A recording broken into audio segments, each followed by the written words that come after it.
আসসালামু আলাইকুম। সবাই কেমন আছেন? আশা করি সবাই অনেক বেশি ভালো আছেন। এই তো সকাল সকাল ব্লগটা স্টার্ট করলাম। এখন বাজে অলমোস্ট 7:22 বাজে। আর আমি উঠছি 4:30টার দিকে। তখন থেকে জাগনা। তো ভাবলাম যে এখন যেহেতু বাইরে আসলাম একটু ব্লগ শেয়ার করি। আর সকালে আলো মানে সূর্য ওঠার যে ভিডিওটা আমি এটা একটু শেয়ার করে দেবো আপনাদের সাথে। তো সকালবেলার যে সূর্যোদয়ের এটা সেটাও আমি আপনাদের সাথে শেয়ার করব। আর এই তো পুকুরের পাড়ে আসলাম, অনেক ঘাস, যেতেও ভয় লাগে। এর আগে তো ভিডিওতে বলেছিলাম যে সাপের কথা। ভালোই লাগছে গ্রামে এসে, আর গ্রামে তো ভালোই লাগে, তাই না বলেন? সকাল সকাল এরকম প্রকৃতি, তাহলে তো আর কিছুই লাগে না। আপনাদের সাথে পিছনের ক্যামেরা দিয়ে আমি আপনাদেরকে দেখাচ্ছি। পুকুরে পানি এখন টই টই করতেছে, কারণ বর্ষাকাল, এখন পানি বেশি হবে। তো ভালোই লাগছে। আর এই তো পুকুরের পাড়ে দাঁড়িয়ে থেকে ভিডিও শেয়ার করছি আপনাদের সাথে। এটা আমাদের পুকুর পাড়। তো পুকুরের পাড়ে এই যে ভিডিও করছি, আর ভাবলাম আপনাদের সাথে শেয়ার করি। তো সবাই কেমন আছেন কমেন্ট করে জানাবেন। আর সকাল সকাল ব্লগটা শুরু করলাম।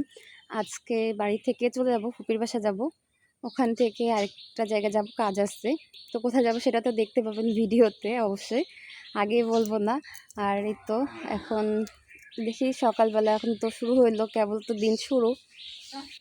আর দেখি মিটার লাগাইতে আসে কখন, মিটার লাগাইতে আসার কথা আছে।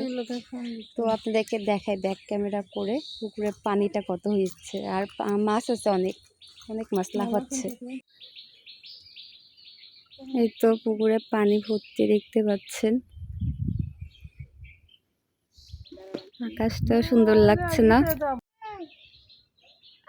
তো মূলত গ্রামে আসলে কিন্তু এরকম পুকুর, চারিদিকে গাছপালা দেখতে কিন্তু বেশি ভালো লাগে। তো আপনাদের কেমন লাগে অবশ্যই কমেন্ট করে জানাবেন। আর আমার কিন্তু এরকম চারিদিকে গাছপালা, পুকুর আর খোলা আকাশ দেখতে অনেক বেশি ভালো লাগে। তো আমি তো সকালবেলা উঠে কিন্তু একটু দেখছিলাম পুকুরের পাড়ে এসে, আর এই তো গল্প করতে করতে কিন্তু এদিকে চলে এসেছি ফ্রেশ হয়ে। এখানে যে ভয়েসটা দিয়েছিলাম সেটা কোনো কারণবশত বন্ধ হয়ে গিয়েছে, দেখছি যে কথা শোনা যাচ্ছে না। তো ভাবলাম যে আবারও এখন তো আমাকে ভয়েস দেওয়াই লাগবে, তো ভয়েস দিই। আর এই তো দেখতে পাচ্ছেন আমি আর আম্মু চলে এসেছে এদিকে। তো বাড়ি এখানে চলে আসলাম সকালবেলা উঠে, আর এখানে আসতে আমার অনেক বেশি ভালো লাগে। তো এখান থেকে ভিউটা দেখতে এত সুন্দর লাগে মাশাআল্লাহ। আর নরমালি বাসায় থাকলে কিন্তু সহজে আমার ঘুম ভাঙে না 9টা-10টার আগে, আর এখানে আসলে কিন্তু গ্রামে আসলে অনেক তাড়াতাড়ি ঘুম ভেঙে যায়। আর প্রচুর রোদ ছিল, তো রোদ থাকলেও কিন্তু বাতাসও ছিল, মেঘও ছিল, ভালোই লাগছে। আর গ্রামে কিন্তু ঘুরতে কিন্তু ভালো লাগে, শহরে কিন্তু আমরা বন্দি থাকি। আর গ্রামে এসে যদি আমরা বন্দি হয়ে বসে থাকি তাহলে কি আর ভালো লাগে বলেন? গ্রামে এসেছি তো একটু খোলামেলা পরিবেশে ঘোরাঘুরির জন্য। ঘোরাঘুরি বলতে কেউ আবার ভাবিয়েন না যে এর বাড়ি ওর বাড়ি, আমি কিন্তু কারো বাড়িতে যে ঘোরাঘুরি করি না।